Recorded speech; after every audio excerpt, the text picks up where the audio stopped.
Donc tu vois, ça te fait un résultat comme ça. C'est pas trop mal. Tu vois, c'est assez simple à faire. Avec la scie à onglet, ça te facilite vachement le travail. Voilà, après il faut pas... si tu donnes trop d'angles, comme je te disais, tu vois, si tu fais un truc comme ça, là tu vois, c'est pas bon. Voilà, si on la coupe comme ça par exemple, ça va faire 2 trous, tu vois, je vais te montrer.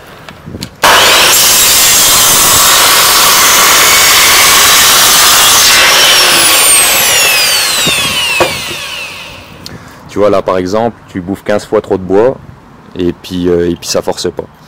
Donc moi ce que j'ai donné là, tu vois, c'est un angle à peu près à... Ouais. On va dire que j'ai donné un angle à peu près à 15 degrés et ça suffit largement. Maintenant je vais te montrer comment on fait avec la scie circulaire. Bon, pour la scie circulaire, l'inconvénient c'est qu'il faut tenir la planche. Donc ce que j'ai fait, du coup, je vais te montrer ça. J'ai mis 2 serre-joints au bout. Tu vois. J'ai mis 2 serre-joints là, comme ça elle tient bien. Parce que sinon, bon, tu peux le faire à la main, hein, si tu as l'habitude. Hein, tu la tiens avec une main, tu fais avec l'autre. Mais si t'es pas trop habitué, le mieux c'est que tu le tiennes avec 2 petits serre-joints à pompe comme ça, c'est pas mal. Donc, une fois que tu as bloqué ta planche, on va réduire le zoom. Donc tu as bloqué ta planche, tu es prêt à couper, donc tu prends ta machine, donc c'est comme je te dis, faut pas donner trop d'angle, donc c'est à dire qu'il faut pas que tu partes avec ta machine comme ça, tu vois. Il faut que tu donnes un angle, mais pas trop, tu vois. Après, ce que tu peux faire pour te faciliter la tâche, tu peux prendre un crayon, une règle et puis le tracer avant, tu vois. Moi j'ai l'habitude, j'ai pas besoin de le faire. Mais du coup, moi je le fais directement comme ça. Et du coup, tu vas voir que on en fait plusieurs. Dans une largeur de planche, on peut en faire pas mal. Allez, c'est parti.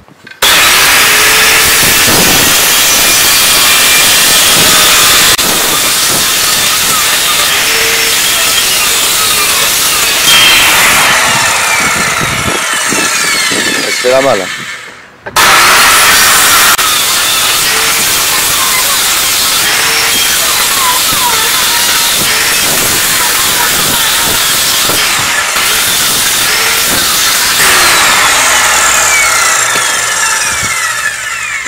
Bon, je vais pas te faire toute la longueur parce que le disque, tu vois, il est plus tout jeune. Tu vois que je galère un petit peu. Mais sinon, on fait la même chose sur toute la longueur. Et après, tu viens recouper tes coins dans l'autre sens. Et du coup, ça te fait des coins de ce côté-là, des coins dans l'autre sens. T'en fais une dizaine sur la largeur.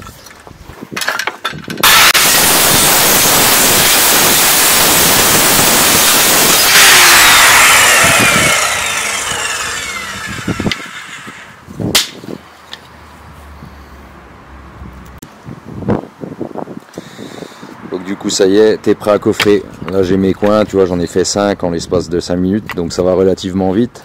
Surtout que là, moi ma scie circulaire, elle est toute daubée.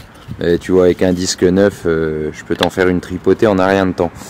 Donc voilà, tu as le secret pour faire des coins. Si tu as suivi l'autre vidéo, tu as le secret pour coffrer en tradi. Donc voilà, tu as toutes les cartes en main, à toi de jouer maintenant. Et surtout, si la vidéo elle te plaît, hein, n'oublie pas de t'abonner, hein, parce que je pense que je t'ai pas mal aidé là. Allez, bonne journée, ciao.